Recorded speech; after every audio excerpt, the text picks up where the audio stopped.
them, if they want to screen their garbage bins, then who's going to go enforce that, you know? Oh, right. There was a couple that I looked at, I'm like, Yeah, I'm not yeah, doing that. I have to read them, so that's why. No, I read it, there was two of them that were just absurd, Yeah, like something that you could never, forget what was it, just, I saw it and I got aggravated. welcome to my world. You know, it was aggravating.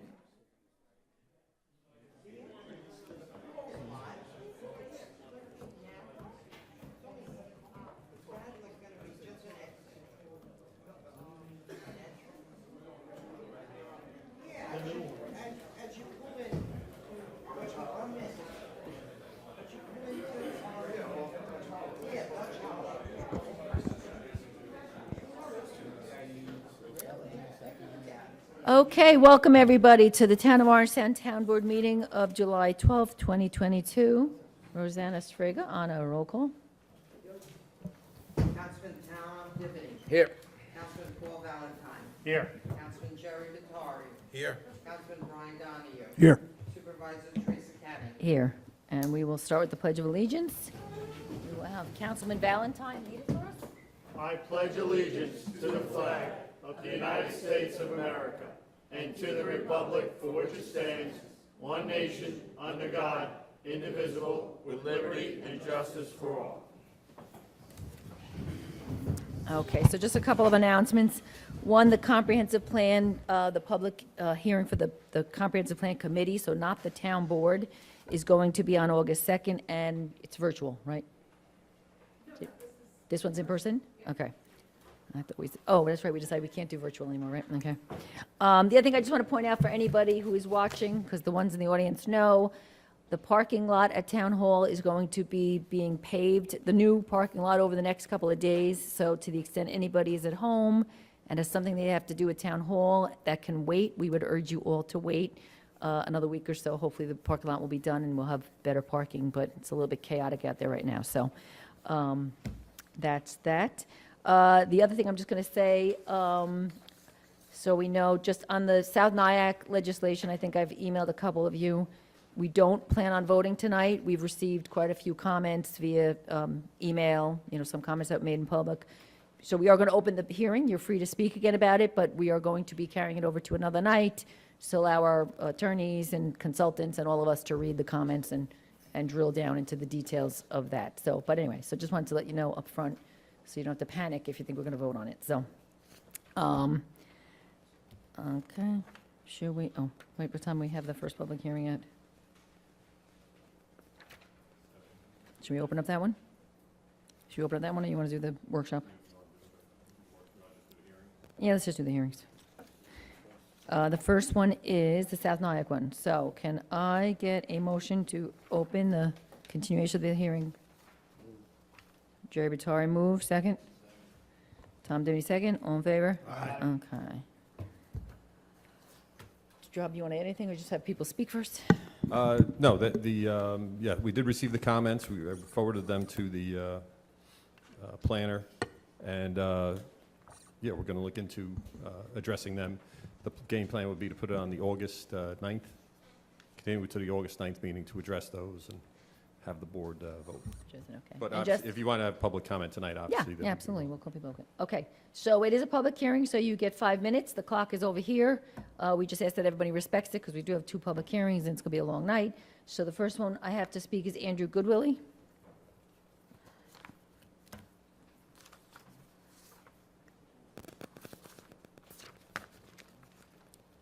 Hello, my name is Andrew Goodwillie. I'm a resident of South Nyack. I'm a former village trustee and a former member of the South Nyack Planning Board. So I know that the dissolution of the village of South Nyack has caused all kinds of headaches for that the town board had to deal with. And I apologize for that because you had no choice in the matter. And this review of the South Nyack zoning code is probably one of those headaches, but the code is important. South Nyack spent more than 140 years building its own identity, and much of that was achieved through the adoption of local common sense zoning regulations. So we were relieved when Orangetown officials told us that the unique character of the village would be preserved. However, as you will have seen in the letter that you received from Jerry and me, Some of the provisions of South Nyack Code that are targeted for elimination are precisely those that help to maintain the character of the village. So we really appreciate that you are now going to reconsider those important sections of code. For example, the town has now gained jurisdiction over 1 mile of prime, ecologically sensitive Hudson River real estate. And that's a whole new situation for the town. Yet the proposed change to the code would shrink the size of the Hudson River critical environmental area in South Nyack by almost 1/2. Other examples are the South Nyack fence regulation that prevents residents from walling off their properties. And the last example is the simple calculation for the minimum side yard requirements that help to keep buildings in proportion to their lot sizes. With the dissolution of the village, we're all part of the same team now, and we shall work together to bring about the positive change in the former village. To that end, please know that Jerry Isler-White, the former chair of the planning board, Roger Seiler, the former chair of the zoning board, and I, and perhaps others from South Nyack, are willing to help town officials by providing the necessary context and insights that are so important when considering zoning regulations. It should not take too long to sort out the remaining issues, since we've already identified them, and there are not that many. And I think that this relatively small amount of additional effort would surely benefit the future generations of families that choose South Nyack as their home. We care deeply about the former village, and we want it to remain a pleasant and attractive community in which to live, and we're here to help you achieve that common goal. Thank you. Thank you, thank you. Next, we have Roger Seiler.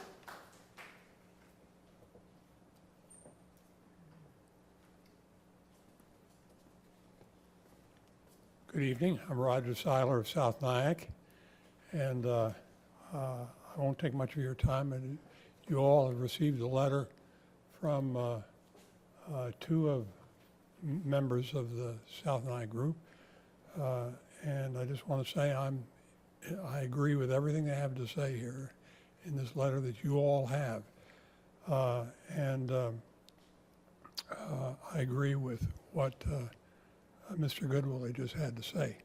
So that's all I have to say. Okay. Jerry, and I'm sorry, I don't, Lewite? Lewite? Lewite?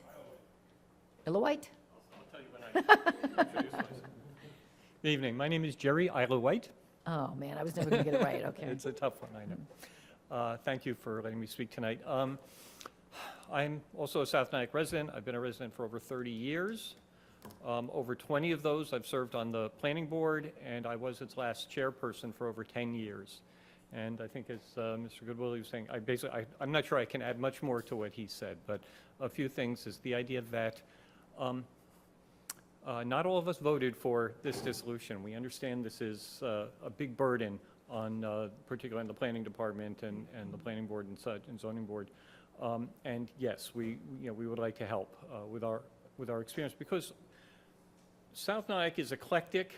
It has some very peculiar arrangements. It has a very strict zoning code, but that has served to help maintain its character. And with our years of experience, we got used to how to apply that. Could it use some improvement? Yes, obviously, it could. And we would like to see that continue on.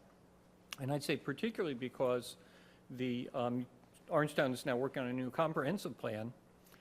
That's really the appropriate way to actually start affecting zoning changes, to make sure that the principles about that we're talking about, like protecting the riverfront and such, are incorporated in the comprehensive plan, and then zoning should really answer to those requirements. I am particularly concerned about some of the issues with secret and such. The idea, particularly when we have critical environmental issues in the village, that if we're going to make any changes to those, I think we really have to look at those very carefully and make sure that good reasons are articulated why we're going to be changing those or weakening them in many ways. So I'm very concerned that that be stated appropriately. As well as the county. You know, the county made their recommendations and such. And sometimes when I was looking at what some of the responses were, I'm saying you're not really, we're not necessarily really answering what the county is saying. And I think the county serves an important role in making us think twice about it and think, really, why are we doing this? What's the real reason for it? What's specific about us here that we would want to do something different from what the county is suggesting? So I would want to be careful about that. I think we all know, you folks are serving the municipality. Most people don't really pay any attention to what we're doing. And it's this dedicated group of officials who are serving the public and using their experience and their expertise to apply the laws and help protect these wonderful towns and villages that we live in. And that's why I was serving all these years, was to do that. And now that I'm no longer an official, I'm still concerned. All these years of my doing it, I'm still concerned about what we had in South Nyack. So I don't see any real reason why things have to be done in the manner that they're going. I think we can go a little slower and a little more carefully in this. Certainly, there are really two things. There's the procedures, and certainly we want to streamline the procedures. You don't really want the boards having to deal with multiple procedures. But then there's the regulations themselves, and I don't see it being too difficult to continue to enforce the regulations that exist, and then as time goes on, look to see where we can have efficiencies and such, and make things a little easier. So I would encourage you to, engage with us, the ones that, those of us who served, and also other South Nyack residents, so that we can come up with a, much better approach going forward. So thank you for your time. Thank you. Jeff Hirsch.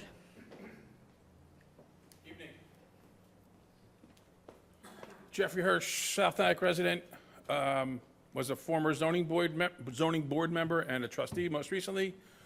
I think the thing that concerned me the most was the environmental stuff. Just where I live, I know there's been a lot of flooding over the years, and some of it was fixed, and I think it'd be concerned to create more. But I'd also like to know where we can see the proposed changes. I was looking for them. Again, after dissolving, I sort of stepped away and got back to business a little bit, and I'm just sort of getting reacquainted with some of the stuff. Is it on the website or something, or where do we see the code? You mean the proposal that that's on the website. I couldn't find it. I guess I'll get a link somehow, because I Yeah. saw what Andrew and Jerry did, but I didn't see what they were responding to, and I'd like a It's chance on to the look at website. that. If you just email us, we can send it to you too. Appreciate you tabling it until next time and considering it. I'm not sure I agree or disagree with everything, but I do know from serving directly under Roger and, dealing with Andrew and Jerry that there's a wealth of knowledge there that could be helpful. Also, former Mayor Christian texted me she could make it, but she supports what they're saying and is also thankful for you postponing it until next time. Thank you. That's all. Is there anybody else that wants to speak on this particular topic? No? Going once? Going twice? Okay, so we're going to take, is everyone good with? a motion that we leave the public portion open until August 9th. Okay, second? Continue, we're continuing it to, I'll second. got that?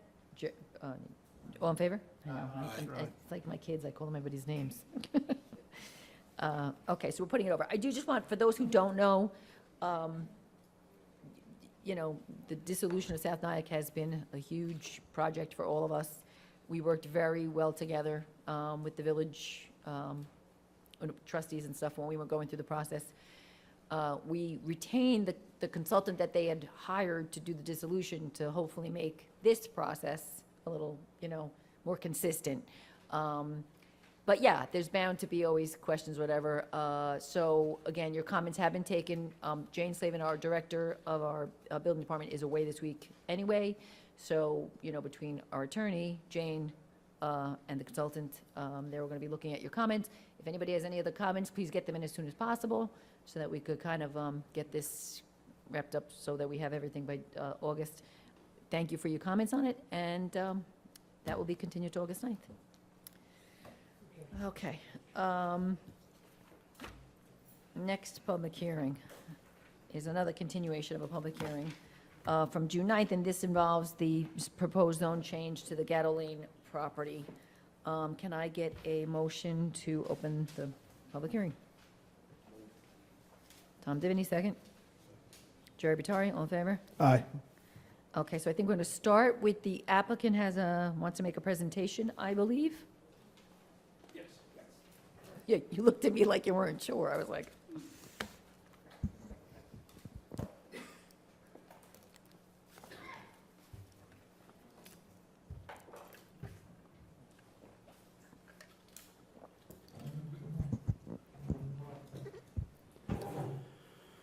Good evening, Madam Supervisor, members of the Town Board. I'm Brian Quinn. I'm the attorney for the applicant. My firm is Blakely, Platt and Schmidt. We have an office at 1 Blue Hill Plaza, Pearl River, New York.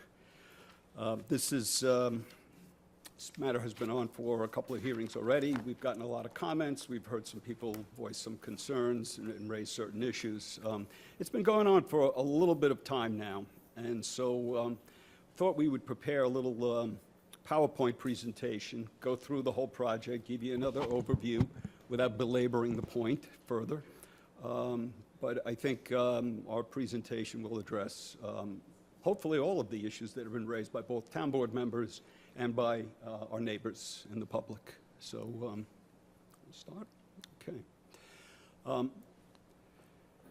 The PAC zone, which I've worked with before, and I know that there have been several applications that have come to you before, can be a little confusing at times as to which board handles which issues. And of course, the first issue really here is the zone change.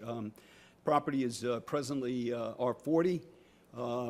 The PAC zone does not allow a change from R40 to the PAC zone, so the first thing that needs to be done is change it to an R15, which is fairly consistent with the surrounding zoning, and from there, put the overlay PAC zone into effect on it.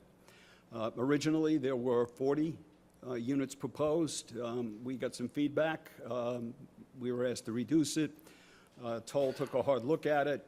From an economic sense, it's tough to go below that number, but they've agreed to lower to 38. And the units will be limited to 2-bedroom units.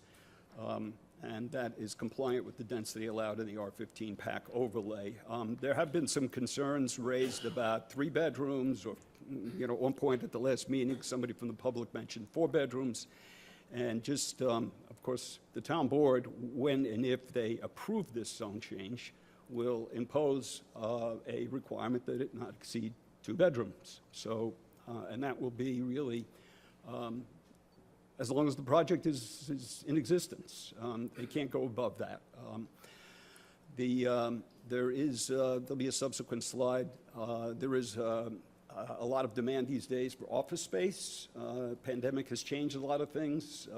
I know a lot of my neighbors whose children have left the nest already have converted one of their spaces into an office space. So there is room in the units for an office. The cluster development minimizes the site disturbance and maintains a 50-foot wide, heavily vegetated buffer from surroundings, and that's an important issue. The neighbors have raised concerns about that, and you will see in subsequent slides, if it was R40 or R15, that buffer would not be required. There are 21 feet between the units. The proposed recreation space for the plan that exists now exceeds the recreation space per PAC requirements. And there is a demand for senior housing in Orangetown. There have been several projects that have been approved recently. There are others that are right now going through the process of approval, and they are all filling up. There's a demand for it. And of course, there will be some additional tax revenue that comes to the town, assuming this project is approved.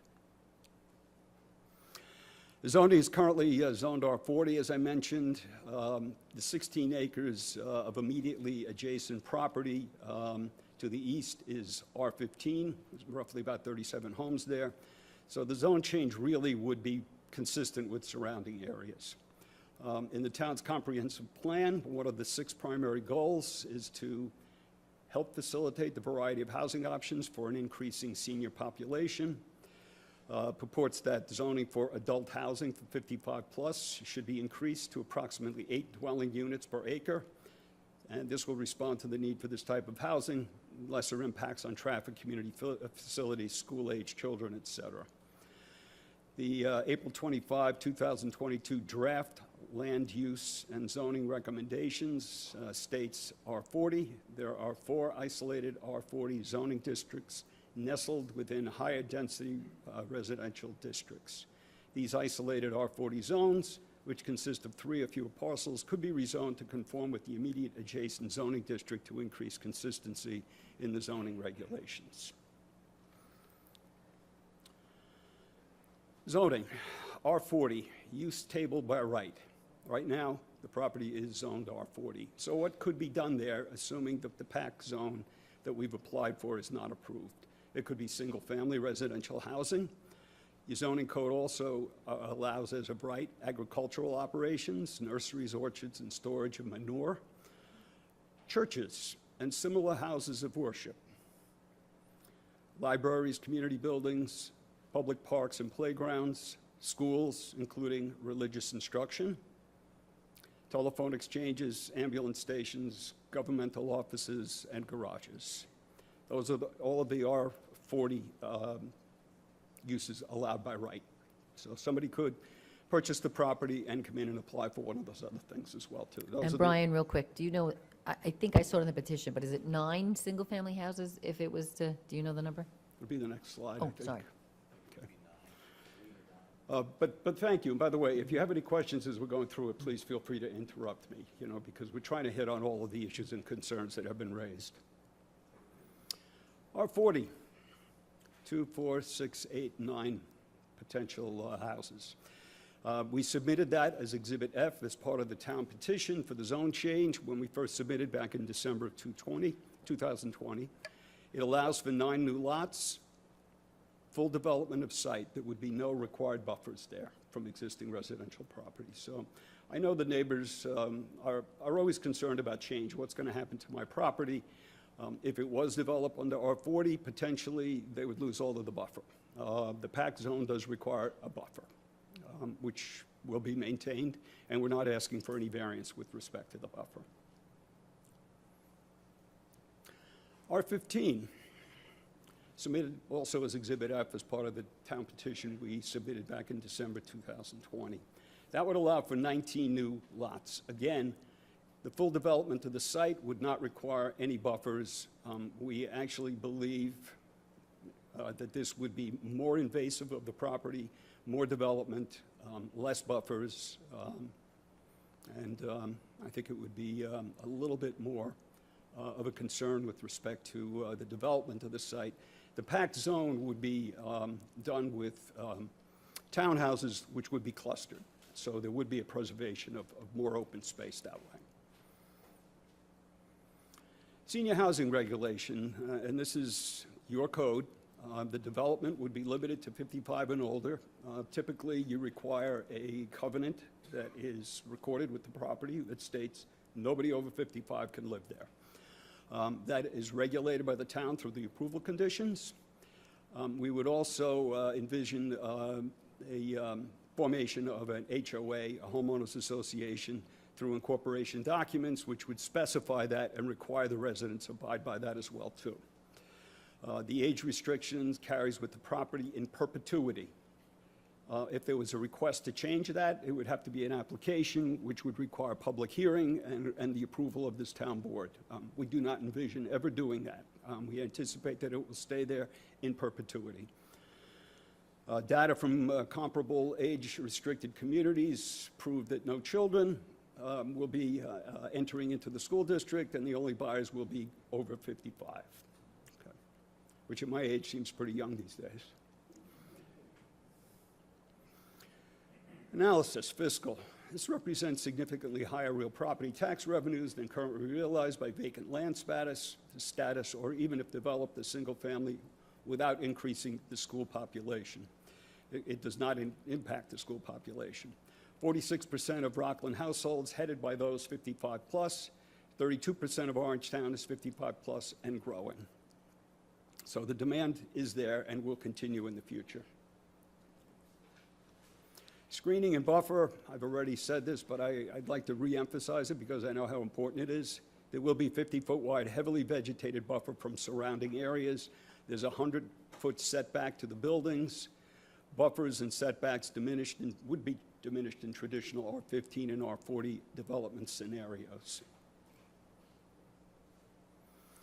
Traffic. There has been some concerns and comments raised about traffic and Gatto Lane. The applicant prepared and submitted a traffic report, which was done by Hardesty Hanover, dated back in 2020, and that was part of the initial petition to the town board. Representatives of the town were concerned about that. They requested that they hire the town hired their own consultant there, which was AKRF, which the applicant paid for to have them review. And that review deemed that based on the proposed use and the estimated trip generation, the number of and locations of the study intersections is sufficient, and the consultant has sufficiently assessed safety conditions in the vicinity of the site using the appropriate methodologies. So your town consultant, AKRF, reviewed and basically approved the traffic report that was prepared by our expert traffic people. Stormwater. This is always a concern for every development. All stormwater generated to be contained and mitigated on site. There is ample space to provide for a reduction in peak discharges. You probably know that current zoning regulations require that there be no increase in drainage onto adjoining property owners. It will not increase the flooding on Gatto Lane. Sustainable practices will be implemented. Native and adaptive vegetation will supplement infiltration. There was a lot of concern raised about Gatto Lane. I actually live pretty close to this. I drove by Gatto Lane twice yesterday, just running around doing some errands yesterday. It's undersized. The proposal the applicant is making is that it will improve Gatto Lane to town standards. That will require a fair amount of work to bring that up to speed, and it's a fair amount of money. But there was concern about, I've heard somebody mentioned that a tree fell one time and the fire trucks couldn't get in there, and that obviously is a safety issue. That will be addressed because there will be selective trimming of trees that need to be removed so that this doesn't happen in the future, and the road will be up to town standards. That will be reviewed by the town highway department as well as your fire people as well too, to confirm the sufficient turning radiuses for emergency vehicles, including fire trucks. So we think that that's going to be a big improvement to this. The town engineer and the highway department recommended improvements to Gatto Lane and an emergency access that would be a grass paved to Grotke Road. Fire protection services and access for the entire neighborhood will be improved as a result of that, so there will be Gatto Lane up to town standards as well as an emergency access to Grotke Road. Final design of emergency access will be reviewed and approved by town agencies and departments. In other words, your highway department, your fire inspector will be reviewing that and confirming that they're satisfied with that. Utilities will be designed and reviewed by appropriate town officials during planning board site plan review. I know at the last meeting there was someone who was an adjoining property owner to the proposed emergency access, and she voiced concern about what that was going to be. And she didn't want a lot of traffic going in and out of there. It's proposed to be a single lane utilizing grass pavement so that it would only really be used in the event of an emergency. It would not be used by regular traffic going in and out of there. I frankly think that would be inappropriate. So it's strictly an emergency access to be used only for those purposes. Conceptual architecture. Two-bedroom townhomes are proposed. Approximate range would be up to 2,400 square feet with two-car garage. The pandemic has increased demand for home office space. Second bedroom would be utilized to accommodate visiting guests and family. Some people voiced concern about what the costs would be. Would they ever be able to sell these? And my only response to that is Toll Brothers is a national outfit. They don't pour money into a project that's going to fall on its face. They've done the market studies. Actually, as part of that, it was submitted as part of the petition that's required under your PAC zone. There was a review, and it indicated that there was a demand for this type of housing. And as we've seen from the other senior housing projects that have been approved and have been constructed in the town, those are all filling up. Homes will sell for what the market will bear. Could be higher, could be lower than current projections, but right now, we don't think that they're all that off what our projections are that we've stated previously. That we think it's at market rate. I guess that's it. Do you have any questions? Did we cover most of the concerns that were raised? I know that, various town board members have mentioned one or two things before. I'd be happy to go through those again if you want to address any questions I'm to going us. to ask, because I know it came up at one of the emergency access road. There was some talk, people wanting to make it a regular access road, so I guess it took some off Gannell Lane. Of course, the woman who lives next to it, had a concern with that. Is that something the planning board is going to? Well, I mean, could the planning board come and say, look, we think it'll alleviate traffic, you make it a permanent road? absolutely, and that's one of the more confusing issues of PAC. I do a fair amount of land development in this town, and I've taken a couple of senior housing projects through it. And it's very difficult because they give you certain rights and obligations. You then refer it to the planning board, who will then review the site plan, Right. including the access, and it will again be referred to your highway department, your fire inspectors, the building inspector. All of these people will be taking another look at these things. What you have before you, and what we're asking you to approve really, is a zone change on a conceptual plan. That conceptual plan will need to be reviewed by the other boards and commissions in the town here, and they will all have input. And I'm sure that there will be some changes that take place as a result of that. But we have kind of worked pretty diligently. It's not going to be that difficult to get a site plan together and present that to the planning board. But yes, to answer your question, the simple answer is yes. Okay, and remind me, no variances, you don't need to go to the ZBA? There is one floor area ratio, 0.35 allowed, 0.37 requested. Very minor. No setbacks, no reduction in buffers, no other ones. And that would be up to the ZBA to approve it or not. Yeah, I've heard concerns also about the emergency access, because a lot of times they're, for lack of a better word, paper roads that, become overgrown in a short period of time and really not usable. I have noticed that the latest 55 and over, all those are paved roads with a gate across it, but they're real roads. And concerns I heard from some of the neighbors on Gatto Lane was that it should be a real road, even if it's closed for emergencies, that they'd be able to open it in case of emergency, not a grass paved road, because they do become overgrown. Mr. Valentine, I know the pluses and minuses of those, and if it's the preference of this board that you'd rather have a full paved, it's not going to be to town standards. Right. Emergency road. It'll be an emergency access. You'd prefer that paved, so be it. Not an issue. Okay, so then the only other concern I had, which was I actually voiced to you, was the amount of units, if there was any way to reduce it down to 36. I have a mic. Is it on? A little closer, it is on.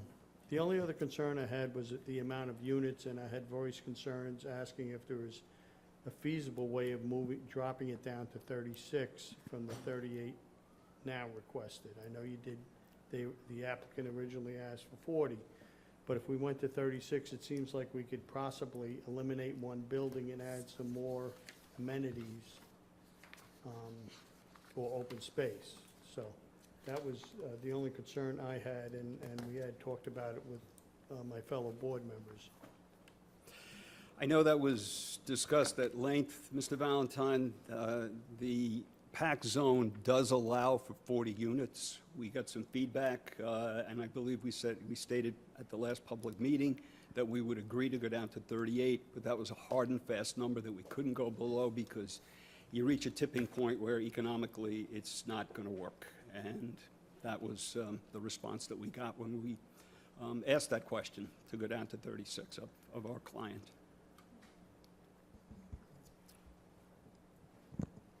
You have questions? Otherwise, we can let the public speak. Brian, I have a question. Thank you for the clarity.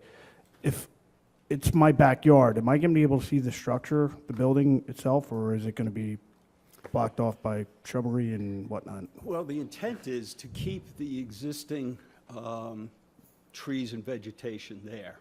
I live in a single-family house on half an acre. Can I see my next-door neighbor?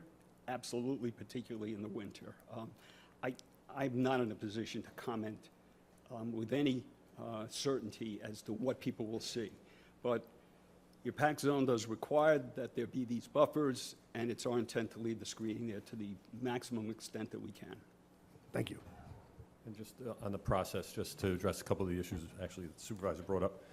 The process, if the board were to approve this conceptual plan, it goes to the planning board for more detailed analysis, one of which would be what Councilman Valentine discussed, the emergency access. And if the planning board then granted approval, the plan must come back here, again, for this board to review to make sure it does not substantially deviate from the previously approved plan here. So there is still oversight by the town board in terms of that. Don't get me wrong, if a zone change is granted, it's granted. It's a matter of, sometimes things go to the planning board. That's kind of what Brian's alluding to. And the planning board suggests changes. The check on that to make sure it's not something that the town board didn't want to go in a certain direction, it comes back to this board to make sure the plan doesn't substantially deviate. Those are the words from the plan that was approved, if approved. So I have a question for you, Rob. If it goes to the planning board, or the zoning board, and they say, no, we're not gonna grant you the variance for the extra 2% square footage, or we want less buildings, they can do that, or that's in the zoning change that we're approving? If you grant the zoning change, it will have certain conditions. Right, and it will be, in essence, as of right, units-wise, except for the floor area ratio issue. Okay, so they could, the one variance they need, they could say no, but the number of units, if we approve 38 or 36, that's gonna be a done deal. Pretty much. Pretty much, yes. Okay. That's basically. All right, and just to clarify, Brian, so the 50-foot buffers to the end of the property line of the units, the 100-foot is to the end of the houses. So the houses will be 100 foot from the property line. Is that correct? I'm sorry, Yes. I'm going to ask Ken, our engineer. Is that correct, Ken? You want to introduce yourself for the record, Ken? Ken DeGennaro, Brooker Engineering, I'm the site engineer, and that is correct. The buildings are at least 100 feet from all of the property lines. And in terms of the other question about the buildings being prominent, if it was R40, most likely there would be, also quite large buildings. The height is the same for this zone as what's allowed in the R40, so it's not like we could build taller buildings. The buffer would go away, the landscaping screening requirements would probably not be as severe.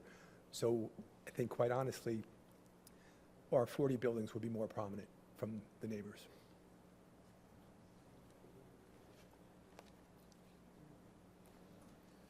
Question. Once the construction starts, there always seems like there's a lot of trees, and those trees get thinned out, obviously, by construction. Will there be plantings?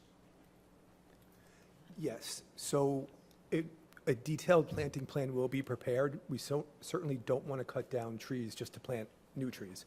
But we do want to concentrate on the screening. So, healthy trees that are going to survive the construction, we're not disturbing the land in that area, will remain and be supplemented with additional evergreen screening. Thank you. Okay, so if nobody has any more questions up here, we'll open it up to the public. The first person signed up is Alexander George. Looks like there's an extra letter there. Did I get it right? Oh, no, he's coming.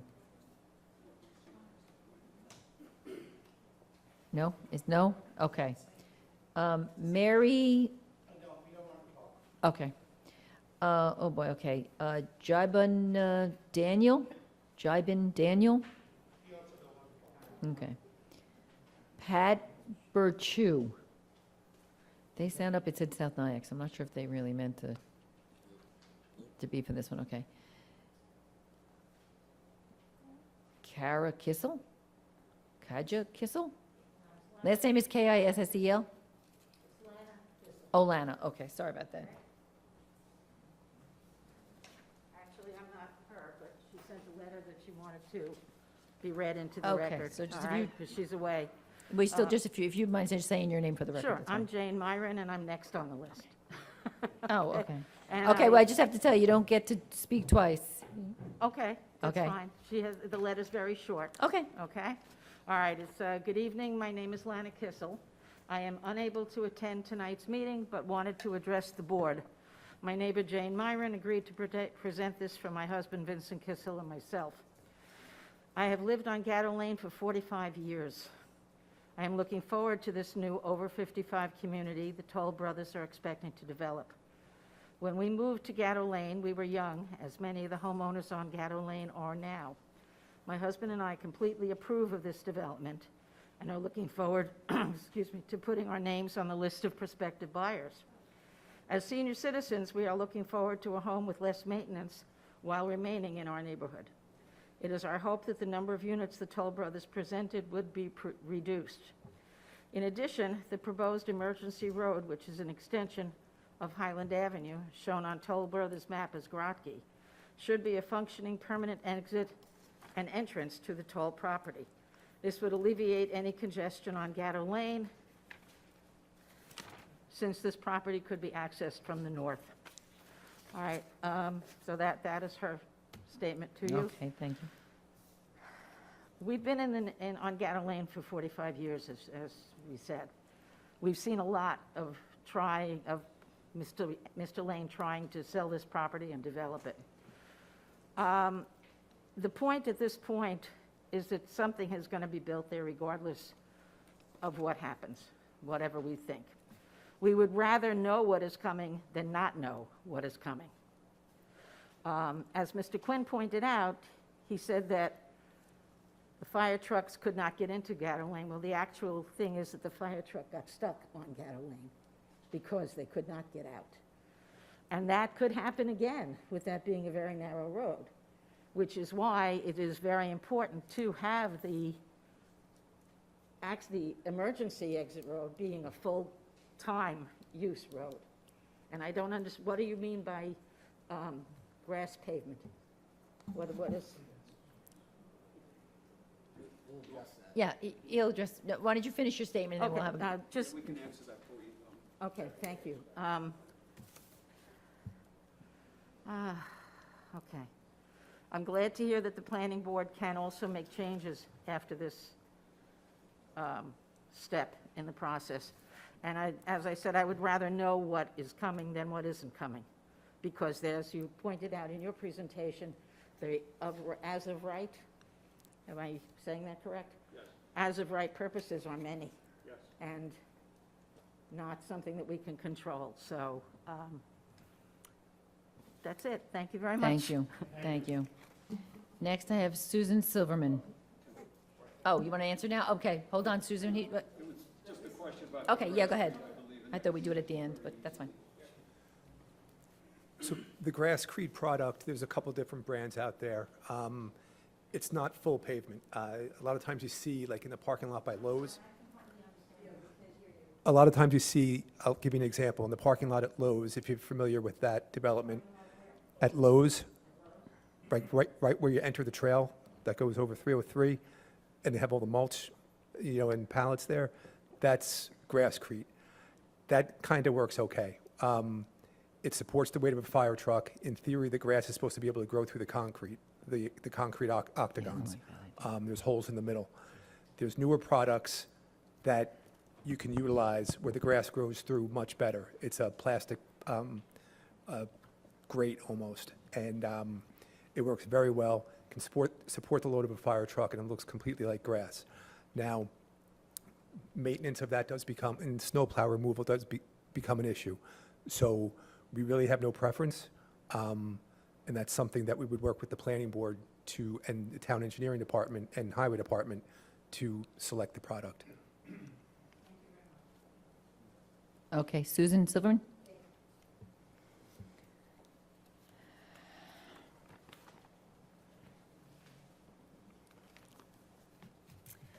Good evening. My name is Susan Silverman. I live in the Dexter Park area of Chestnut Ridge, which is very close to the proposed rezoning site. I have worked for over 38 years as a senior planner with the New York City Department of City Planning. I also served for over 5 years as a member of the Zoning Board of Appeals for the Village of Chestnut Ridge. I am speaking tonight strongly in favor of this proposed rezoning. The rezoning proposal provides an opportunity for the town of Orangetown and its residents to shape the development of this 10-acre privately owned parcel of land.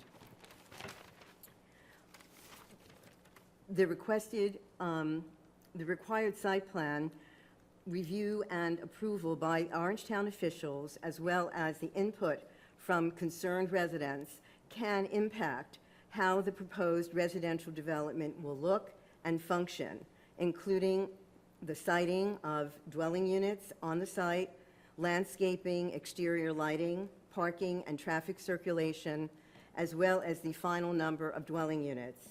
The applicant, Toll Brothers, is long experienced in building high-end residential developments in the New York metropolitan area, as well as in other parts of the country. It is important to keep in mind that not going forward with the proposed rezoning does not preclude development on this site. Let me get my page. Does not preclude, as is the as-of-right development, such as schools and houses of worship, which could generate numerous cars and buses, as well as hours of operation, which could be disruptive to neighboring residential homes. Finally, on a personal note, my husband and I would very much be interested in living in this development if it were built, because it would allow us to downsize from our home and still remain in this very beautiful community.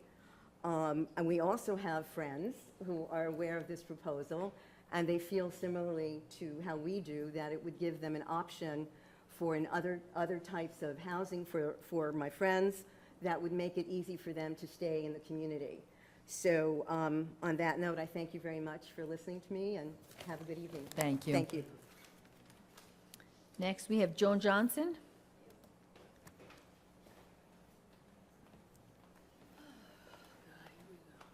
Joan Johnson, 26 Gatto Lane, the last house in Ramapo. I have some papers I'm going to give you guys. Since you said you had no information about anything from James Dean or the fire department, well, I have it. I'll give it to you. The way I'm listening to you guys tonight, sounds like you already made up your mind, and it's pathetic. Because you all know your review board shut it down. You know that all the residents don't want anything to do with it. You know they're going to build truss houses, and I told you what truss houses were. They were crap. You don't want to listen to me with that. Ramapo doesn't want it built. Ramapo's not going to give them permission to widen the road and me lose 10 feet off of my front yard. Lay may not be the sharpest tool in the shed, but he's not dumb enough to sell or build a religious building on there, because he's going to want to continue to build in Rockland County. So he's not going to sell it to somebody you don't want him to, or he's not going to build something you don't want to see there. And like I said last time I was here, more and more of the religious community is in my backyard now. And the last time you were here, I asked you not to go down that line of, I mean, I have every just right to say inappro- that. No, it's not. Yeah, It's it not when is. you're insinuating that there's anything, it just, please. Why do you want the 38 houses there? Because you don't want to see the religious organization there. That's what's No, coming that out is of. false. Let me just tell you something. That is false. We're you're going a- through our comp plan right now, and one thing that has been identified is that there is not enough housing for our seniors. There's For more people- than enough on, you got Veterans Road has more than enough room to add more. What about Oh, Rockland so State? is that How NIMBY? about- Not, as long as it's not in your backyard, it's fine. We'll put it over in I Veterans have them in Road. my backyard. They don't matter to me. I don't care. They're very Okay, quiet. just please I finish up. don't need, see, right away I'm you talking about interrupt. You let senior them talk. housing. I'm talking about senior housing. You're saying put it on Senior Veterans houses. Road. What do you have over there across from the golf course? Yeah, That's but not it's senior okay over houses? there, but not behind your house. No, I don't want 55 thank units. you. I don't want 40 Thank you for frickin' units identifying there. yourself as a NIMBY. Now finish. please. No, now you're talking down to me, and I don't appreciate that. I'm telling you, I don't want their crappy houses in my backyard because your review board even said the same thing. It's like putting 10 pounds of shit in a 5-pound bag. Your review board said that, not me. They said it. They said no. But listening to every one of you tonight, you sound like you've made up your mind. You know who you remind me of? Linda Winnico. You remember her? She got the secret handshake, and then everything was freaking good. And that's what it sounds like. Yeah, it does. Because you've already made up your minds that you're going to give these guys the right to destroy our front yards, our side yards, put up crappy houses, and then walk away and leave. And if you're a real estate lawyer, you should know that that road they want to put for emergency is illegal. It's not wide enough, it's not good enough. And I got things here from James Dean and from the fire department saying no. So why are we still coming here and entertaining these people? They don't care about us. And you know that as well as I do.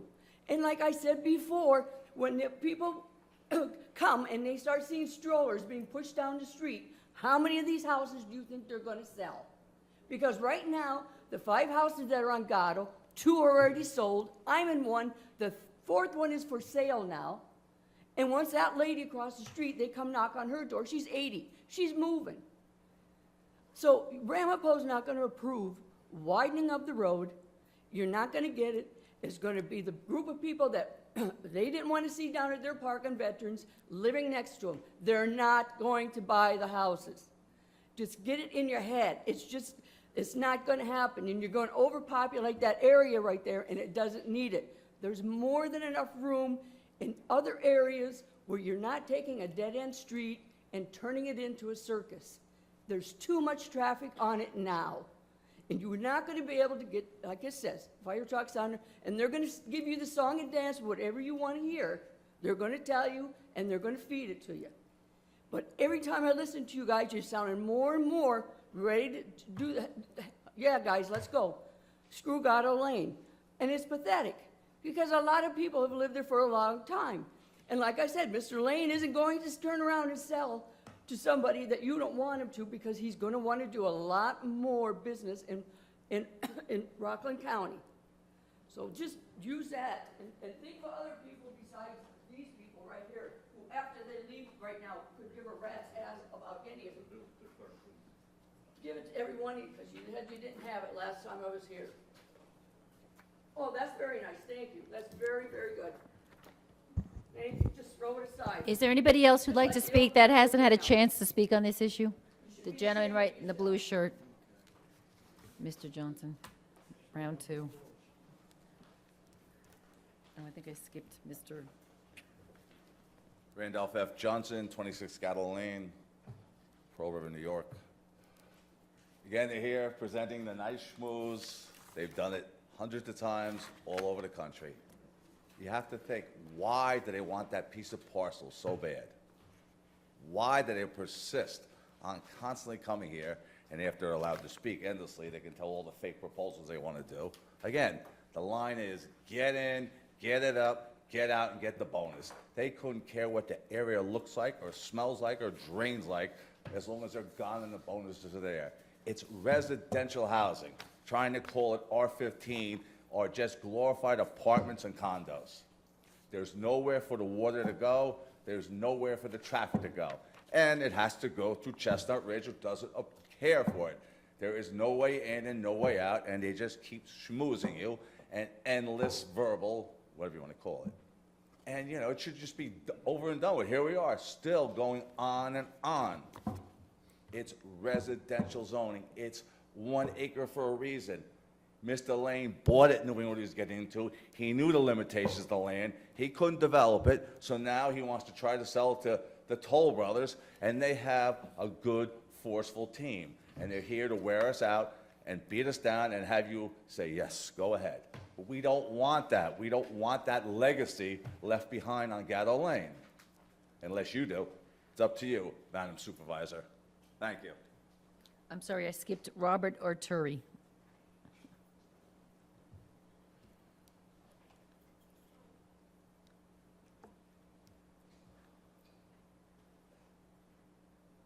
Madam Supervisor, members of the town board, thank you. That's a tough act to follow. But we've been through all of this stuff for the last 2 years. I'm not going to rehash everything that you've heard. I'm also on Gatto Lane for 45 years. I do not like the idea of what's going on, and I can probably tell you 6 or 7 or 8 others who are against it. Be that as it may, I'm not going to say anything about what's been done before, what's been said before. The fact of the matter is, it just doesn't belong there. That's it. Thank you. Thank you. Is there anybody else who has not had a chance to speak that?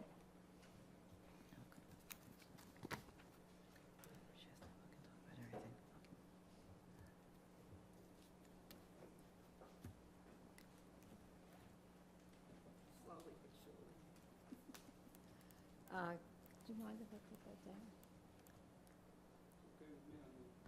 Thank you. Good evening, members of the board.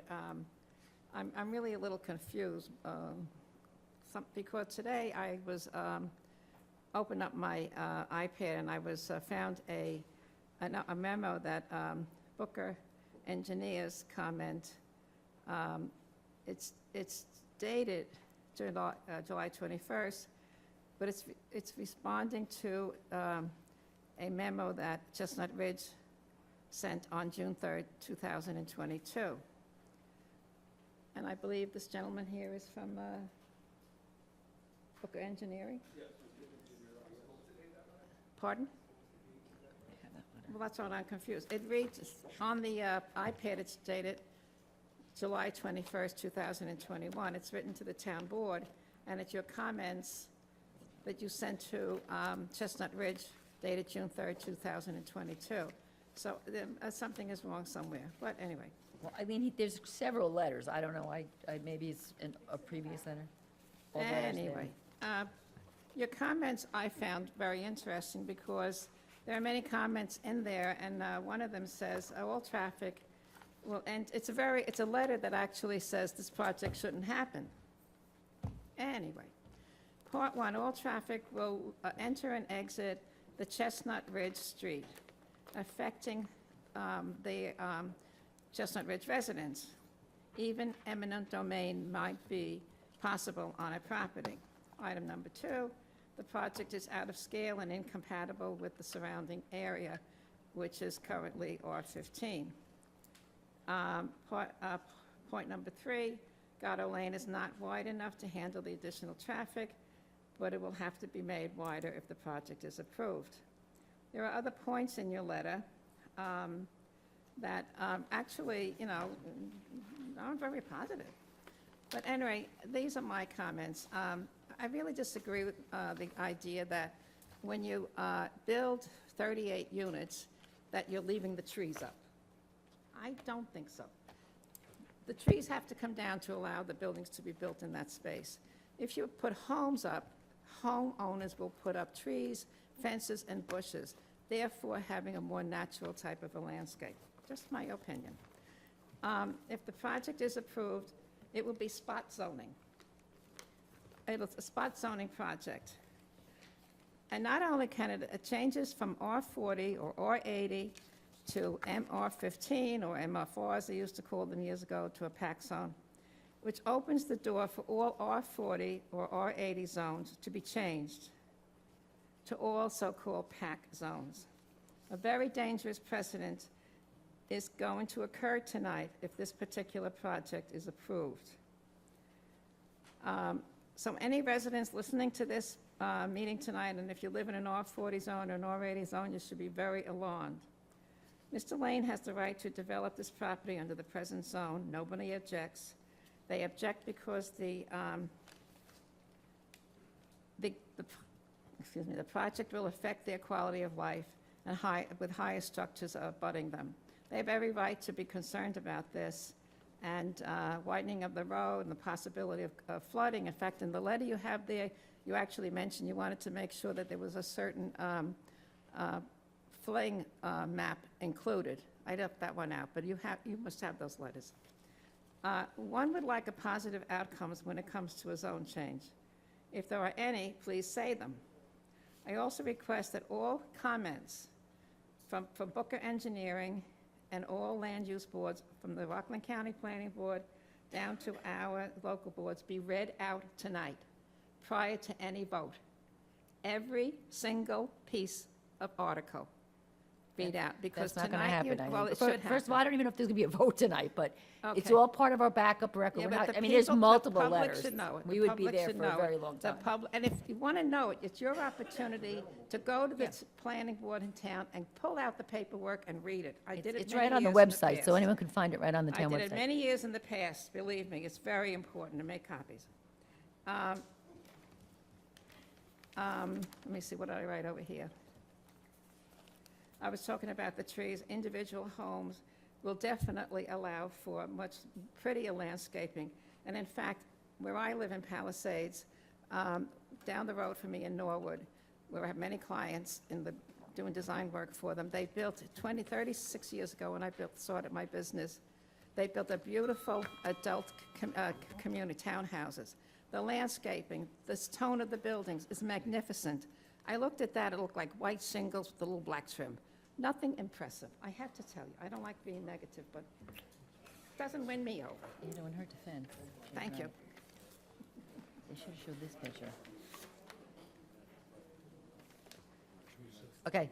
Anyone else? Yep. That's quite all right, moving us along, because I'm voting for it, I'm done. Just real quick, on the presentation that this gentleman made, there's an indication, Yeah. Carlos Real, I'm buying a home in this new community of mine. It indicates that there will be no flooding on Gatto Lane. It doesn't say whether or not there will be any flooding moving to the adjacent properties. I wonder if that was an intentional omission or if it was just a mistype. When we're done, you can explain. Beyond that, if someone can point me to where we can see what kind of remediation measures you are going to be taking to make sure that there are no additional flooding issues surrounding the property, not just Gatto Lane, but the properties that are going to be adjacent to the new development. Thank you. Thank you. Sorry, there's some of the hands, okay. Brian, I'll let you address that later. Yeah, in case there's any other questions, we'll just do it at the end. Good evening, everybody. I am Mary George from 166 Gatto Lane. And 33 years ago, I decided to move to Gatto Lane because I noticed that that area was safe and comfortable for me and my family. When I bought this house, I was 33 years younger than today. And now I am getting old and I am an old woman. Rest of my life, I am planning to live very safely and comfortably. If they plan to build a 40 building or 45, whatever, that I don't think that's comfortable for me or safe for my life. Especially I am a heart patient. By the time I had 2 heart attacks, and I am an old woman, my safety and comfortable and health is very important for me. And now this is Gatto Lane is a cul-de-sac, 1 entrance and 1 exit. So if they bring a lot of traffic and all kind of situations, that won't be good for me and my neighbors. Many of the people are planning to move because of this situation. So I am an old woman, I cannot move, I don't have any plan to move any place and I don't have any place to go. The rest of my life, this is my plan to save comfortably and safely. So I am expecting everybody's cooperation and acceptance and consideration. Thank you so much. Thank you. Good night, I think you want, yeah.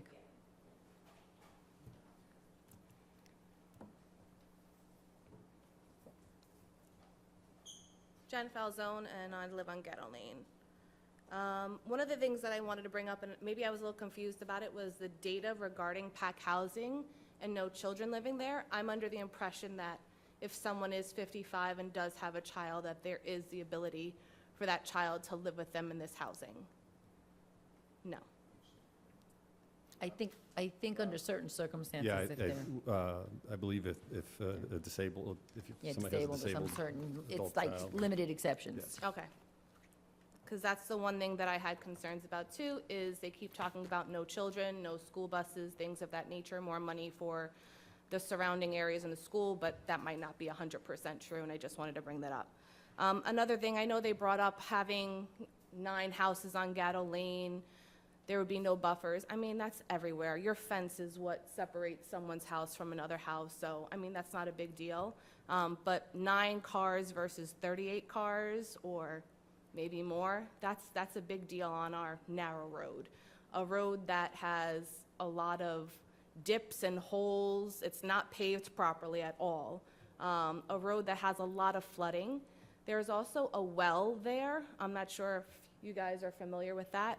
I have well water. There's a house, I think the house that you bought has well water as well, and you have to drain that well if it fills up too much throughout your pool, because it will lift your pool up. So I just want to make sure that when they're doing construction, they're not going to damage any of this, because that's our water source. I don't want to pay for water, trust me. I like my showers. But I also wanted to talk about the construction. If you go to Montvale, if you go to Wegmans, there is a Toll Brothers property. It's beautiful, I have to admit that. But the construction's been going on for about 3 years. And that's my fear. The fear is that they're built to your specifications. I get to pick out my cabinets, my flooring, everything like that. And it takes time. And being under construction for 3, 4, 5, however many years it takes to sell, that's a lot for us on a road that's never going to be complete, on a road that's going to have tons of traffic, on a road that's going to have 38 more cars. Listen, if something goes there, something goes there, but I just think 38 homes, townhouses, whatever you want to call them, 2 bedrooms, plus office space, plus loft, plus everything else, that's just a lot on our tiny little road. Thank you. Anybody else that hasn't had a chance to speak would like to speak on this? Okay, I am going to ask that we go into executive session with legal counsel. I have a question on legal matter. Do we have to make a motion? Okay. Can I make a motion to go into executive session to discuss legal with? I guess should we let Brian? Should we let? Yeah. Why don't you, Brian? Why don't you answer the couple questions that came up? Okay. Okay. We'll let you speak. Okay. Not now. I'm sorry. We're going to come back. We'll close this, and then we're going to open up there will be a chance, but sorry. Thanks for your patience. Okay, Brian, go ahead if you want to answer. I think the only issue was raised by, I believe it was Mr. Rial, am I pronouncing your name correctly there, which was about drainage. And I could ask Ken to come up here and summarize that, but in fact, you know, the drainage will be improved throughout, not just on Gatto Lane. Gatto Lane will be improved up to town standards. You know, the last lady who just spoke said it's in bad shape, there's flooding, there's potholes. It's going to be a town road. So it will be improved substantially, along with catch basins, I presume, and proper drainage facilities. Ken, would you come up and just comment as the engineer about how adjoining properties might be affected by the drainage? Okay, just, no, we're not. I believe the letter was actually dated July 1st.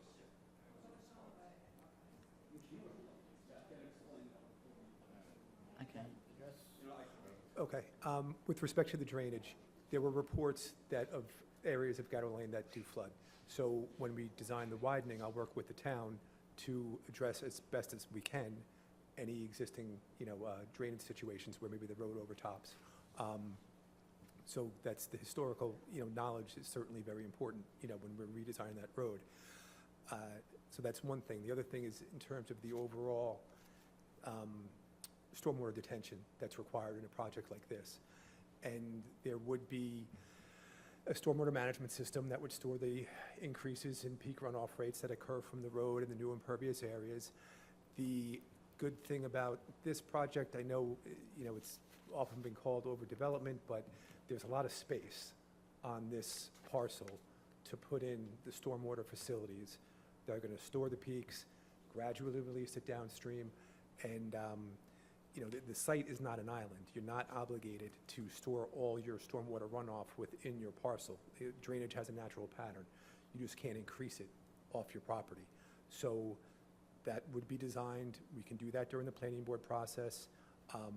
That's going to be reviewed by the town's consultant in DEME, to their satisfaction. That's going to be our obligation to design that and make it work. And just knowing the site, it has a moderate slope. It's quite easy with respect to drainage. It's not steep slopes. It can be done during planning. Okay, thank you. If I might just make one or two other comments that kind of address some of the issues that were raised. I know, for example, Ms. Larkin spoke about trees being preserved on single-family dwellings. I can tell you, I live on a block where someone bought a small single-family dwelling, demolished it. It was well vegetated, a fair amount of trees on it, took them all down. It's within their right. If they want to have no trees on a piece of property, they can do that. So single-family dwellings does not necessarily lead to a preservation of buffer areas and vegetation. I realize that this is a very emotional issue for the neighbors, and I've been doing this for a long time, and nobody likes change. They're always afraid of something bad happening, and I understand that. These are their homes. I live in Pearl River. I'm an Orangetown resident. I think most of this board knows me. I've been doing this for 40 years. I've been doing it 30 years up in Rockland. I like to see good development. There's always a little bit of trade-off on things like this, but I can also say that I heard some criticism of this board, and I can tell you in representing developers, for example, on drainage, your DEME, your Department of Environmental Management and Engineering, I represent a developer, we get 6 or 7 pages worth of comments that need to be addressed before that project's going to be approved. You have pretty tough boards here. I won't share with you all of the comments that I think about it sometimes, but you know what? They're right. If you're going to have good development, then it has to be done correctly. And I know that the boards of this town will do that if they ultimately approve that. So those are my final comments. Brian, can you just do me a favor? Can you give that to Eileen Larkin? Maybe she likes that version better of the townhouses. This was in your petition. No. She was talking about the picture you showed. I give her credit. I didn't like it either, but this was in the thing, and it's much nicer. So maybe Eileen will like that one. But anyway. I know. It's just the picture you showed was really not that attractive. So I want to see her so she can see some options. Okay. Is there anybody else who wants to speak on this particular item? Okay. Okay. So we're going to go speak with council in executive session for a few minutes. Motion? I'll make a motion. Madam Okay, fine. Supervisor, will I have a chance to make a final comment when you come back, or? Sure. No, thank you. Yeah. I mean, you want to make it now, or, No, Oh. wait till you come back. Okay. I don't know if anybody seconded. You seconded, all in favor, okay. All in favor, aye.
said, oh my God.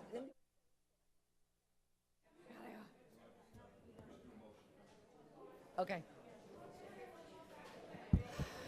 I make a motion to come back into regular session. I'll second. All in favor? Aye. Okay. Okay, Mr. Quinn. Just to briefly sum up, thank you for the opportunity to present this again and your consideration of the project. What we would hope would happen this evening was, we've heard extensively from the public, including this evening. I hope that we have addressed the issues that have been raised. As explained, this board will have another look at this, assuming you issue a negative declaration and a referral to the planning board. We still have to go through planning board. We have to go through the ZBA. We still have to go through ACABOR, who will need to review the proposed architectural renderings and how the structures will look. And then ultimately it will come back to you again. So we're hopeful that for this part of this process that you'll close the public meeting, and we would hope that you'd also vote to approve the proposed zone change. Thank you. Thank you.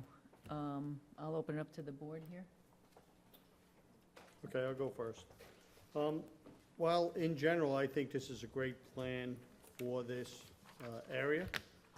I do think that 38 is too high of a number. I'd feel more comfortable with 36. I do think that access road needs to be paved, and I'm hoping that you can add another amenity. I think by going down to 36 units, that may help or eliminate the need to go before the ZBA, which I think would be a very good thing, that if everything that is approved just needs to go to the planning board and you don't need any zoning changes. I'm not positive that will eliminate the need to go to the ZBA, but I definitely think it will help or may eliminate the need to go to the ZBA. So while I do support the project, I just think it's too many units. And I think I would be comfortable voting for 36.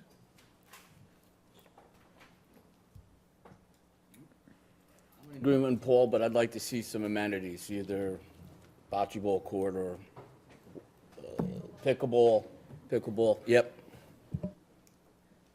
Brian? I would support that as well. Bocce ball? Well, both of those I'm options. just kidding.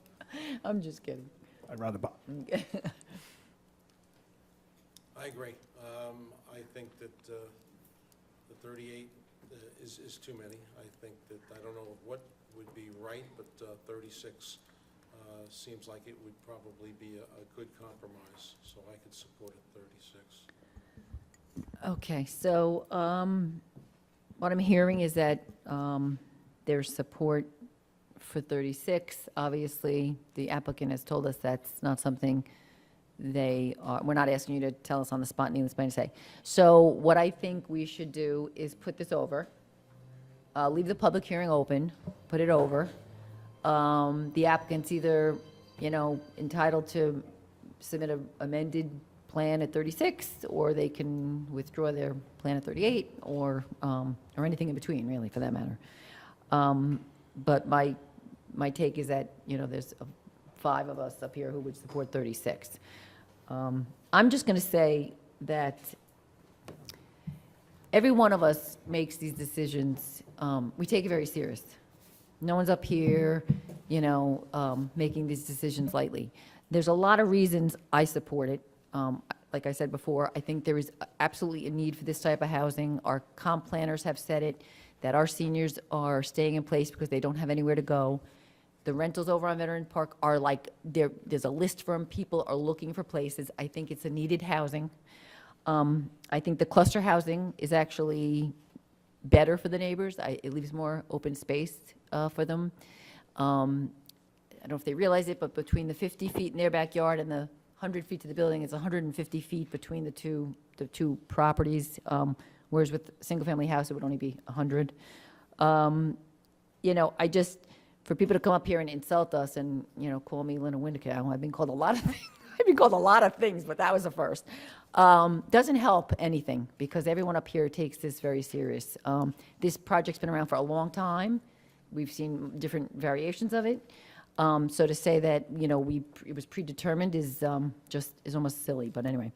On that note, we're going to make a motion to adjourn the hearing, but keep it open, to continue it, Right, thank we you, that's continue. the word. And also, I know it's been on several times, was one step in the process would be to declare yourselves as lead agency. This board as lead agency for secret purposes.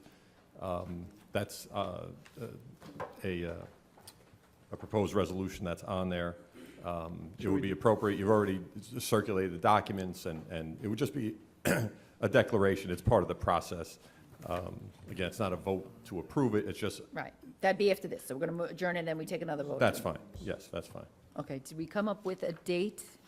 I thought the I'm not here August, I'm not here that first week of August. right, I thought we said the 23rd of August, because you weren't here on the 9th. I'm gonna be away August that week. I get some, actually, I'll have somebody covering for me, yeah. So August 23rd? Yeah.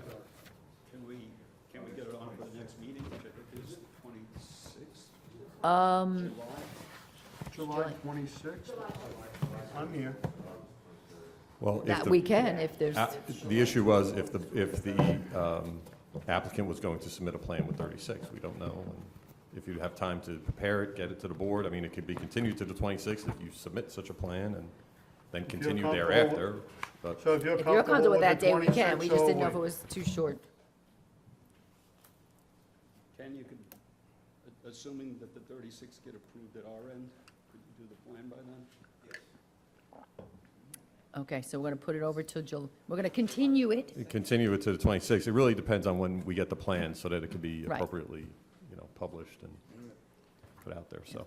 Okay. When do you need the plan by? Well, tomorrow? What, I should be in my calendar, what is today? Is it, so that's 2 weeks away? That's for 2 days.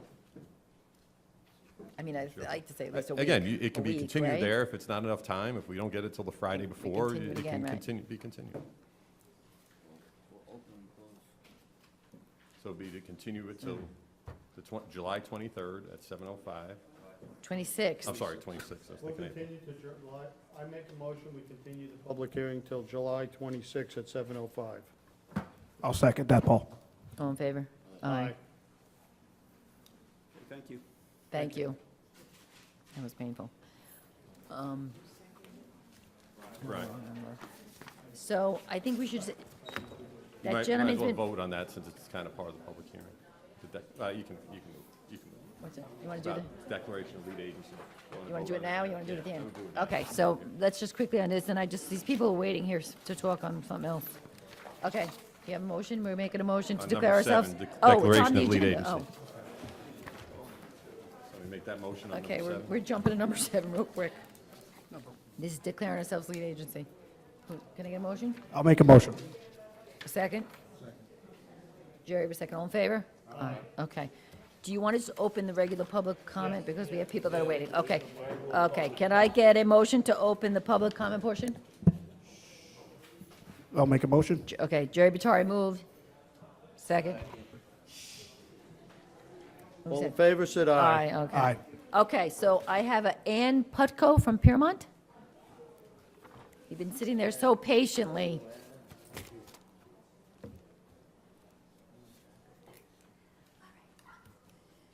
Just need 1 second. I brought my usual prop with me. There so you go. can see That is a me. person who's prepared. That woman that was there earlier could have borrowed that from you. She needed it. The little box there. All right. Well, good evening to everyone, Honorable Supervisor Kenny, and distinguished members of the Town Board. I'm here tonight for 3 reasons. To thank you in person for the June 11th proclamation of General Marquis de Lafayette Day, which made the visit of the American Friends of Lafayette to our area truly memorable for them. To propose the development of a colonial Orangetown complex on remaining acreage of the former Rockland Psychiatric Center, and to request the assistance of the Supervisor's Office to ensure that a grant to replace the missing Lafayette marker is sought. The success of the American Friends visit leads me to believe that it should be just the first of countless group and individual tourist visits to historic Orangetown. Certainly the town's colonial period origins and the important roles that many of its properties played during the Revolutionary War make it an excellent candidate for a heritage tourism site. The possibilities are limitless, as are the benefits to the town. Colonial Orangetown would be a source of pride to the community, of profits to business owners, of increased revenues to the town's coffers, and of higher property values over time. Also, given the fact that heritage tourism tends to be of low impact to surrounding communities owing to the nature of the heritage tourist, there seems to be little reason not to give the idea consideration. The development project could be undertaken in increments to allow for grants and funding, perhaps over a 10-year period. The resulting park could include elements of colonial farms and villages, artisan shops, candle and brick makers, crop gardens, and a few sheep, chickens, and horses to provide an authentic look and sound. Open horse-drawn carriages or trolleys could convey visitors to Japan's historic district. An eventual education center could be used to display artifacts and conduct history presentations. If equipped with a kitchen, it could be rented out for weddings and conferences to generate income. It could further be used to host classes and events of all sorts. The park could be used year-round for colonial reenactments and festivals, for Halloween, Thanksgiving, and Christmas special events with a colonial twist, for open-air concerts, and for theatrical performances of musicals such as Hamilton by local musicians and artists. A summer colonial camp could provide children with instruction in growing crops, caring for farm animals, making toys, and more.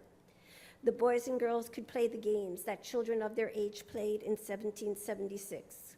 Their parents could learn colonial dances and cooking techniques. In the fall and spring, scheduled busloads of 3rd and 4th graders could see and hear reenactors discussing. You can just, May I finish up. continue?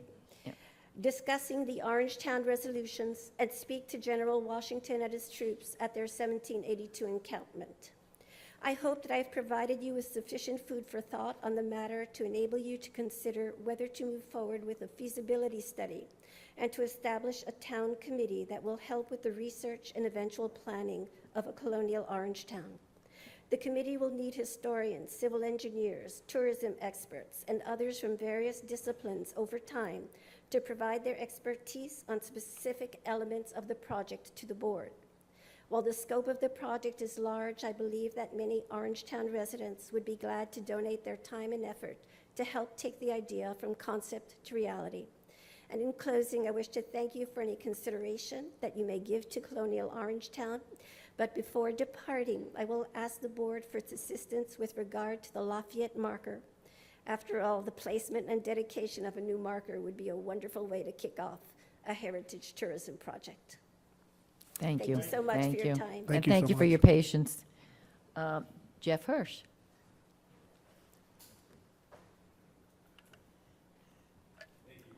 Do you need the stool? I'm sure she'll let you borrow it.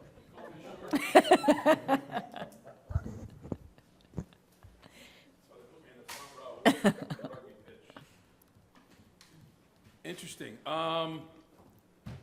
Two things. One, thank you, and thanks to the Traffic Advisory Board for working on that dangerous intersection signal in South Nyack and Clinton and Franklin.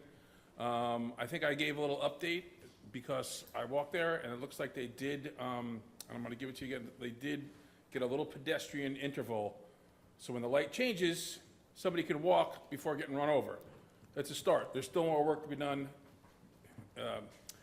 And I don't think the button works, but I'll be going back and working with the board to make sure that happens, but appreciate you. And special shout out to, help me pronounce the officer's name, Yanzone? Yanazone. Yanazone. He was the one that said, hey, let me call in a maintenance call, and Verdi came down and they took a look. The other thing is the playground at Elizabeth Park, is that going forward? It's on the agenda to be voted on to, So voted on. I think, people expect to have a park back there, so whatever you can do, I think would be good. And then there was a little note, I just left my note over there, about anything over the grant money would come out of the town's coffers. Yeah. Would I assume that that's going to get billed to the Legacy District, or? No, no, I've been instructed that we can't just willy-nilly take out of the Legacy District. No, no, we can't. It's loaded. I mean, it's full, though. No, Not for no. long. I mean, I think if we get the grant, because it's through the county, I think it's enough to cover what they want to do, give or take, but if it goes over, we're, Should you know, be. I don't think it, Yeah. that much. Anyway, we'll front you the money if it goes out, whatever. thank you, guys. Thanks. Okay, to the gentleman in the back row who's been patiently waiting.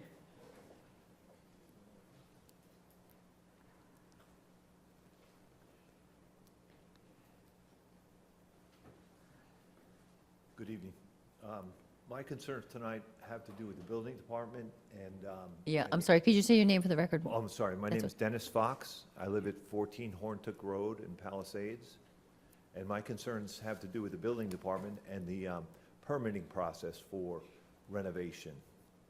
So we've lived in this house since 1958, my family has, so for 64 years. And the house is in need of renovation, needs a new kitchen and whatnot. So we planned a renovation project.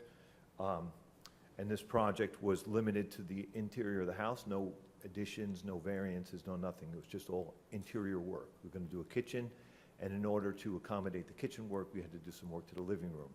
So rather simple, process. So I live in this house with my wife, who's recovering from cancer surgery. I live with my daughter, and I live with my son, who has special needs. So we're trying to bring the house up to date, right? So we applied for a permit on April 7th. We estimated the cost to be $50,000, which I thought was probably exceeding what the renovation cost would be. We paid a $1,050 permit fee. I had an architect. The architect submitted plans, and that's where the problems began. So it turns out that this architect is not a huge, the building department's not a huge fan of this person. Her name is Jenny Cassell. I'd like to request a meeting with the supervisor at some time in the future to discuss the conflict of interest that may exist there. Jenny Cassell worked for Jane Slavin in private practice, and there seems to be something going on there. I don't know what it is, but I'd talk to you about that in private. But so we applied on April 7th. We received the permit on July 8th. So it was 12 weeks. In that 12-week period, we generated 3 sets of plans because they were, objecting to this, that, and the other thing. At 9 weeks, I asked for a change in inspector because the inspector all these changes were requested, but it was not very clear. The communication was very poor. So I went to Rick Oliver, and he accommodated my request, and I got a different inspector. And since then, things had gone a little bit better. So again, we received 12 weeks later, we got on July 8th, on Friday, I went and picked it up at 5 o'clock. And on this afternoon, I get a call from my new inspector, Dominic Miano. Dominic Miano, he calls me and he says, I've got a note on my table from Jane Slavin saying that your $50,000 estimate for construction is too low. We're going to rescind the permit. I said, you got to be kidding me. You're going to rescind the permit? You don't even, it's ridiculous.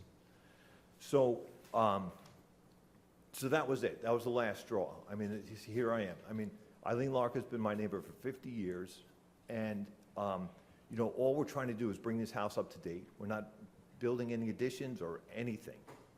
And this more strict enforcement of permitting is fine. I mean, the town generates money and it's all good, but it's backwards. The permitting fee, the permitting process should be inviting. The people should be encouraged to come out and get a permit. It should be inviting, encouraging, and the way it exists now, it's easier to do the work and then correct it on the back end when you sell or whenever, sometime in the future. That process is much simpler than the process that currently exists, which is filing for a permit and going through all the rigmarole and their interpretations of what should be done and what shouldn't be done. So I don't know what's going on. There seems to be a concerted effort against me, but maybe because of my architect, I'm not sure. But you know, him calling me today and saying the $50,000 estimate is too low, we have to, you know, dig in here. We're going to rescind the permit. After 2 days, I did 1 day. So, you know, I don't know, again, it's the concerted effort against me, against my architect, but, you know, if I have to hire a lawyer, if I have to hire Why an don't you, can I ask you engineer- to call my office tomorrow? I'll set up a meeting with you. Yeah, I would like to do that very much. Because I need more details, because sometimes the devil's in the details, but, so I don't want to prejudge anything, Yeah, but I'm happy yeah. to meet with you and see if we can But help. the permitting process is backwards. Yeah, It's yeah. easier to just do the work and deal with it later than to apply for a permit, and it's completely backwards. So, thank you very much. Sorry that you are experiencing that. We'll see what we can do. Thank you very much. Is there anybody else that wants to speak? Go ahead, Eileen.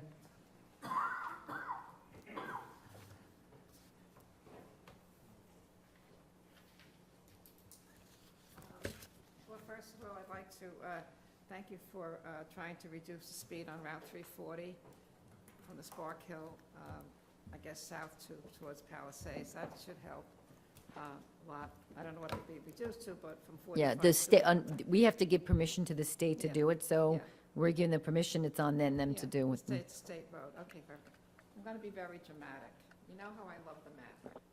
So Mike and I were reading, a new and accurate map of the world, drawn according to children's descriptions, latest discoveries, and best observations have been made by English or strangers, 1651.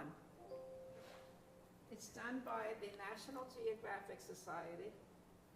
It has the eclipse of the sun, Magellan, Francis Drake, the heavens and elements, water, earth, a figure of the spheres, the eclipse of the moon, air, fire. It is a magnificent piece of art. And we had recently at the community center a sale of 2 maps. They were grabbed just like that. People want maps that depict the old world.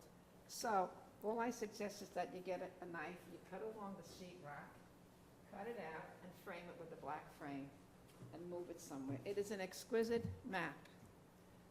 And really and truly, when you read all the words that are here, you know, hours, what is it, hours of the day. It's written in sort of a English slash Old English language, I would say. But anyway, please encourage the builder to, you know, cut it out, preserve it, and hang it somewhere. Because I love looking at that map. And the more you look at it, the more you see and the more you appreciate from 1651. It's an exquisite map.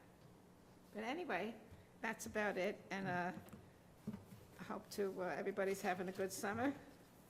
And it's going very quickly, I think. And I know Dennis for 51 years. And knew his mother, his father, the whole bang. And his kitchen is 64 years old. We all had birch cabinets when they built those cabinets. They were built by, I think, you know the name, down the end of the street they built the houses. Right, but my birch cabinets are still hanging in my basement as storage. I did redid my kitchen, but I hope you got a once- permit. once. Hope you got a permit. That was, you know, when I did that was back in, let me see, I moved there in, when I moved Rick, there, you heard her. 71. You heard her, right? I moved You. there in 74. I moved there, no such thing as permits then. But anyway, I hope he doesn't have to endure what he has been enduring. We're going to see what we can do. There's more to that story than I believe. Thanks, Eileen. There always is. Okay, anybody else would like to speak? Going once, going twice, motion to close? I know.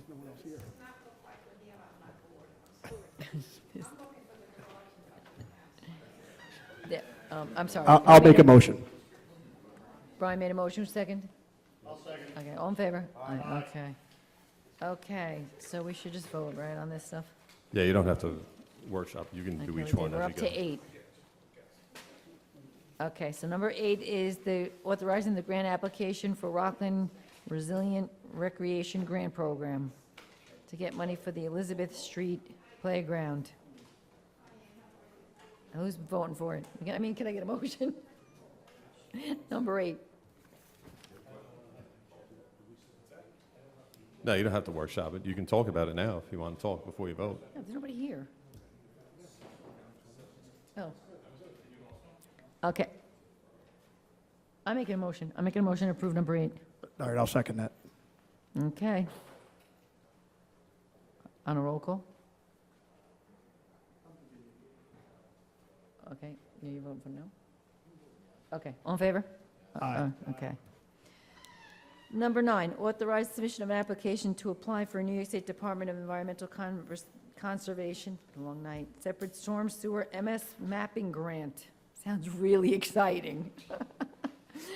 Can I get a motion? Jerry Batari, second. I'll second. Brian Donnie, all in favor?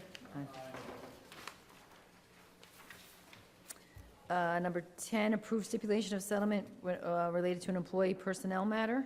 Motion. Tom Divany, second. I'll second. Brian Donnie, all in favor? Aye. Number 11, award a contract to Johnson Controls for maintenance at mechanical services. Motion.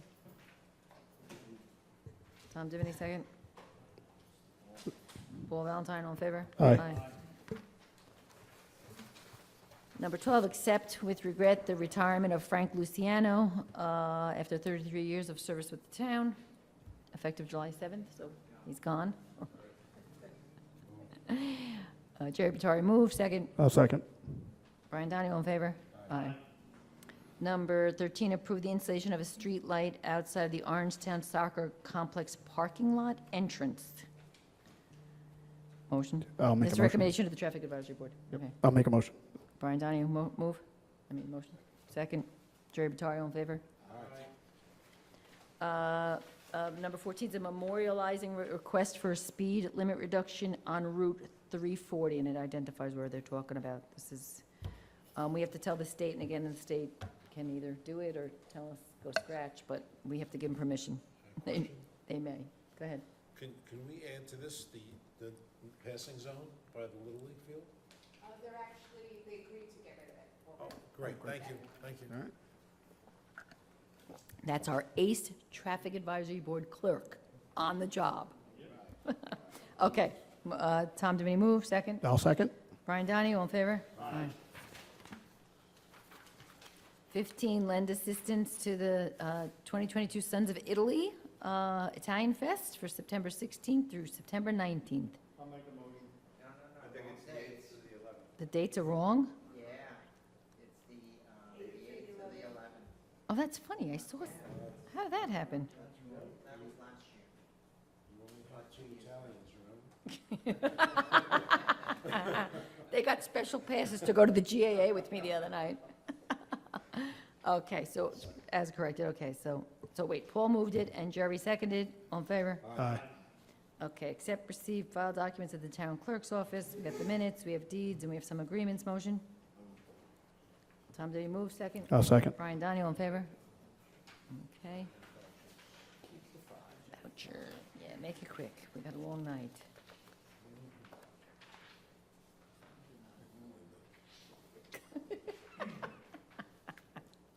That was a good one, really, when you think about it. What's that? Beats me. Yeah. You should know. Oh, okay. Okay. Okay, the audit for tonight's meeting consists of 5 warrants for $1.8 million. The first warrant had 78 vouchers for $263,000 and was for utilities. Second warrant had 227 vouchers for $268,000 and was for Medicare reimbursements for town retirees. Third warrant had 12 vouchers for $5,700 and was Medicare reimbursement for former South Nyack retirees. The fourth warrant had 30 vouchers for $113,000, and was for utilities. The fifth warrant had 153 vouchers for $1.2 million. Items of interest, number 3, Dell, $17,000 for computer hardware. Number 4, Eagle Point Gun, $19,000 for police ammunition. Number 6, Joe Lombardo, $19,000 as part of the new town hall project. That's bonded money. Number 8, Morano Brothers, $34,000 for Blue Hill Storage building project, also bonded money. Number 9, Department of Civil Service, $827,000 for healthcare benefits.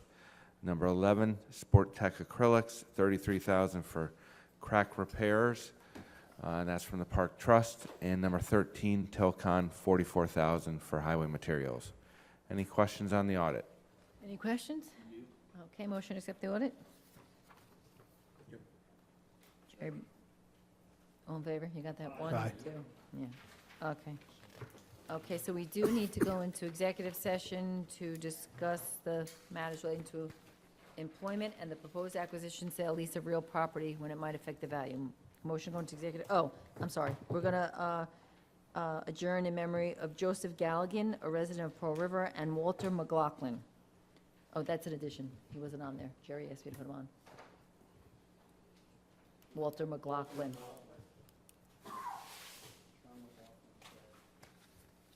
Okay, so we're going to go into executive session. We're not going to be coming out to vote on anything. So can I get a motion to go into the second? I'll second. Brian, Daniel, all in favor? Aye.